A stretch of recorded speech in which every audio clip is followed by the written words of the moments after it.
মেয়েদের জন্য বাসা বাড়িতে যখন তারা থাকেন সেখানে মাহারাম আছে, কথার কথা শ্বশুর আছেন, স্বামী আছেন, শাশুড়ি আছেন, ননদ আছেন, বাবা আছেন, ভাই আছেন। এই ঘরে মাহারামদের সামনে তাদের কি মাথায় কাপড় দিয়ে থাকা জরুরি? এটা একটা প্রশ্ন। এর উত্তর হলো না, এটা জরুরি না।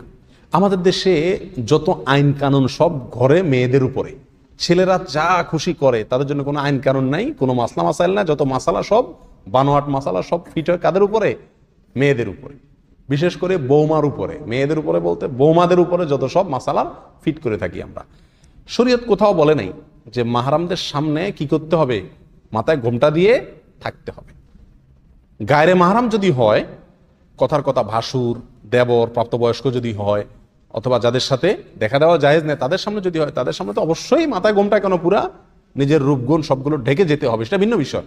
কিন্তু যারা মাহারাম তাদের সামনে মাথায় ঘোমটা দিয়ে রাখতে হবে, মাথার ঘোমটা পড়ে গেলে বেয়াদব হয়ে গেছে, ব্যাপারটা এরকম না। শরীয়ত এটাকে বাধ্যবাধক করে নাই। তবে হ্যাঁ, একটা কথা মাথা রাখা উচিত, আমাদের দেশে সম্মান দেখানোর একটা পদ্ধতি এটা, যে শ্বশুরের সামনে মাথার কাপড় থাকা মানে শ্বশুরের আমি সম্মান দেখাইলাম, আর মাথার কাপড় ফেলাই দিলাম মানে শ্বশুরের আমি কেয়ার করলাম না।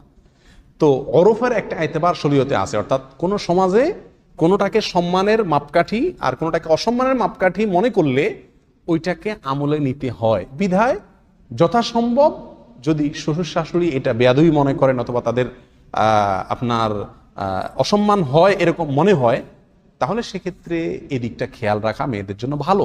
কিন্তু শরীয়ত তাকে বাধ্যবাধক করে নাই পর্দা হিসাবে, পর্দার অংশ হিসাবে মাহরামের সামনে কাপড় দিয়ে থাকতে হবে, এরকম কোনো কথা নাই।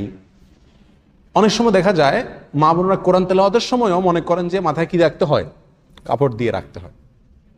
এটারও কোনো বাধ্যবাধকতা ইসলামী শরীয়তে নাই। কিন্তু আমাদের সমাজে কোনো মহিলা যদি, বিশেষ করে বৌমারা যদি কোরআন তেলাওয়াত করে আর মাথায় কাপড় না থাকে, তাহলে শাশুড়ি আর ননদদের কথা থেকে বাঁচার কি থাকে না, উপায় থাকে না। হ্যাঁ, মাথায় ঘোমটা দাও, কোরআন তেলাওয়াত করতেছো।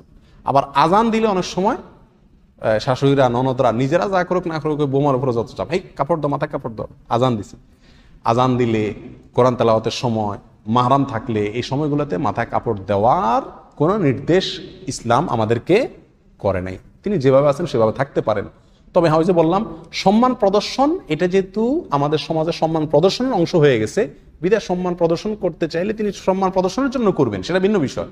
কিন্তু পর্দার অংশ হিসাবে বা শরীয়তের নির্দেশ হিসাবে এটা করা কি না, জরুরি না। যদি কোনো শাশুড়ি, কোনো ননদ, কোনো বউয়ের উপরে এটা চাপায়া দেন, তাহলে এটা অবিচার হবে, জুলুম হবে এবং এটা ভুল ধারণা হবে।